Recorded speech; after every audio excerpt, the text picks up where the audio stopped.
This question is a little long, so I'll repeat it if you would like me to do so. Assuming the district received $125,000 in new discretionary funds, how would you vote to spend it? Would you A, use it to increase teacher salaries, B, use it to add an advanced placement class in chemistry or another in physics, C, use it to increase performance at an underperforming school?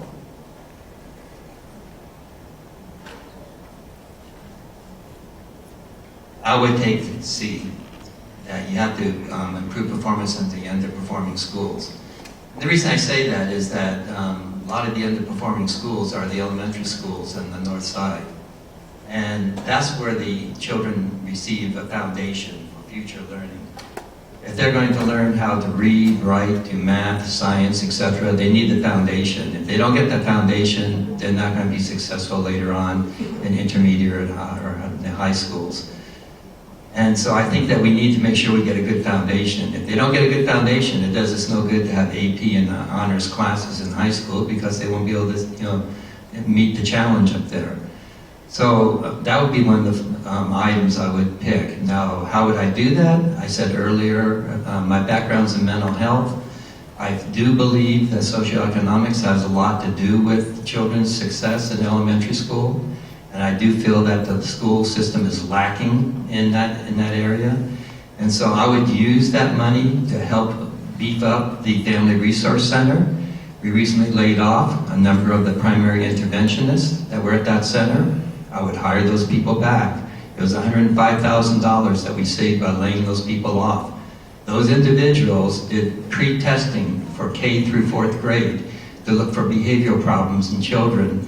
And then based on those results, they took interventions. Now that's been eliminated because they lost those positions. So I think that we need to beef up the Family Resource Center, get those people involved in the community, and get a good foundation for the elementary school children, and then they will be successful later on when they get to high school. Thank you, Mr. Martin. Would you like me to repeat the question? Nope. That's just like a no-brainer. That we got to hit the lower and non-performing schools. Those are what we call the PI schools, performance improvement, and that's where the federal government is giving stipend to this school district to bolster up and bridge the poverty gap. And now we have to analyze. This is where we go to system analysis. Why are they, and Nogales is under for 5 years. I don't know about you, that upsets me a little bit, that for 5 years, and we haven't solved this problem. We have significant problems within the district, and that illustrates it more than anything. And besides that, we on the board, we set policy and procedures and such forth that through the administrative aspect, that's Dr. Julie Mitchell and her crew. It's their job to get it done. And if they aren't getting it done, that's where you have to hold our feet to the fire, we hold her feet to the fire, and get the job done. We have to do it right, and we have to do it smart, and use every one of those dollars wisely. Thank you, Mr. Martin. Mrs. Maynard. Ms. Gallegos, would you please repeat the question? Be happy to. Assuming the district received $125,000 in new discretionary funds, how would you vote to spend it? Would you A, use it to increase teacher salaries, B, use it to add an advanced placement class in chemistry or another in physics, C, use it to increase performance at an underperforming school? First, $125,000 is nothing in the education system. And the three options provided here has nothing to do with this one-time money, $125,000. When we do the financial planning, we do the budget, the ongoing expense, you have an ongoing income to support that program. And one-time money, you need to find out the project, the things that you can use this money to solve, and it's only one time. So, from a financial planning standpoint, I would have my staff of superintendent, cabinet, to come out with, or the school side, to come out with a recommendation, how to spend this one-time money, $125,000. Ongoing expense such as underperforming students, everything else, it needs much, much more than $125,000. Thank you, Mrs. Mann. Ms. Friedman.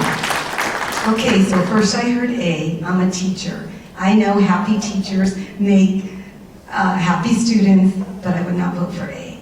B, yes, we need more college-ready classes, honors classes, but that would only affect a certain amount of students. But if C, which is the one I want to vote for, will affect a lot more students.